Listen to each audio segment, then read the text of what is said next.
ইরানের প্রধান ধর্মীয় নেতা আয়াতুল্লাহ আলী খামেনি নিহত হয়েছে। খবরটি বেশ খুশি খুশি একটা ভাব সৃষ্টি করেছে।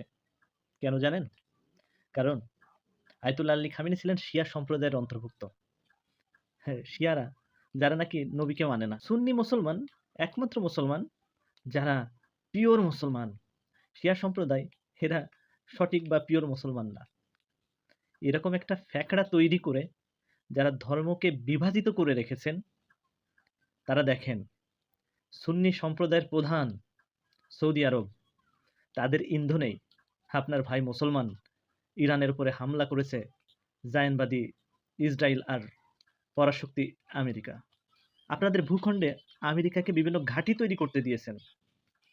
মধ্যপ্রাচ্যের দেশগুলোর দিকে তাকান, প্রত্যেকটা মুসলমান দেশ সেখানে আমেরিকার ঘাঁটি রয়েছে। কি দেয়? আপনাদের শাসন করে, তারা শোষণ করে।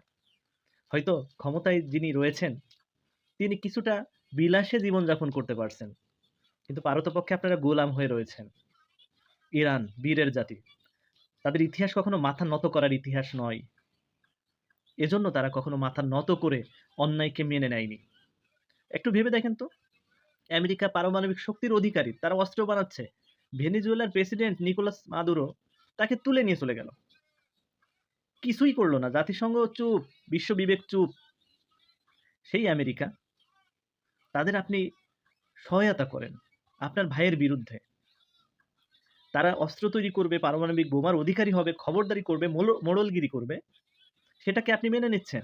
আমরা দেখেছি সেই সাদ্দাম হোসেনকে মিথ্যা অভিযোগে কিভাবে তাকে হত্যা করা হয়েছিল।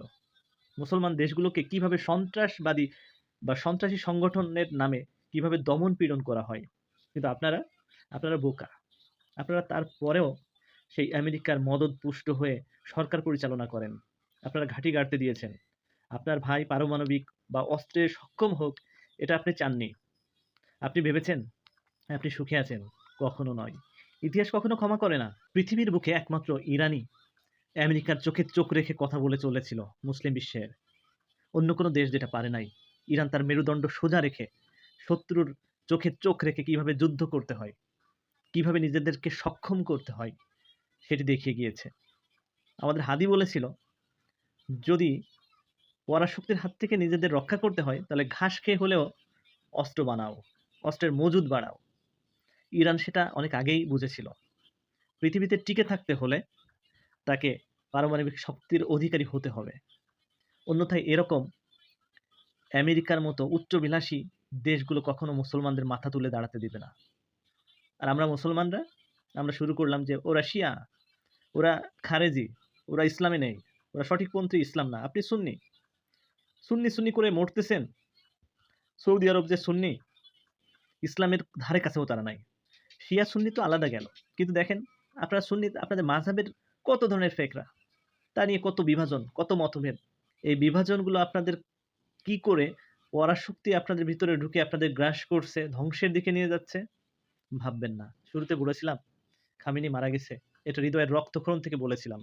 কারণ আমরা বিশ্বাস করি মুসলমান জাতির শিরদাঁড়া উঁচু করে একমাত্র ইরানই চলতেছিল। আমরা তাদের বিজয়ে, তাদের সাফল্যে গর্বিত হতাম। কিন্তু আজকে অনেক কষ্ট নিয়ে বলতে হচ্ছে যে আপনারা এই যে সুন্নি শিয়া বিভিন্ন ভেদাভেদ করে নিজেদেরকে কিভাবে পদদলিত করছেন অন্যের, সেটা বোঝেন। সময় হয়েছে। এখন যদি না বোঝেন, সামনে আরো কঠিন দিন আসবে। আজকে আপনার ভাই, কালকে আপনার পালা। সুতরাং এখনই সময়। বিভাজন দূর করেন, মুসলমান সকলে একতাবদ্ধ হন। তবেই আপনাদের মুক্তি মিলবে। অন্যথায় আজীবন দাসত্বের শৃঙ্খলে বন্দী হয়ে থাকবেন।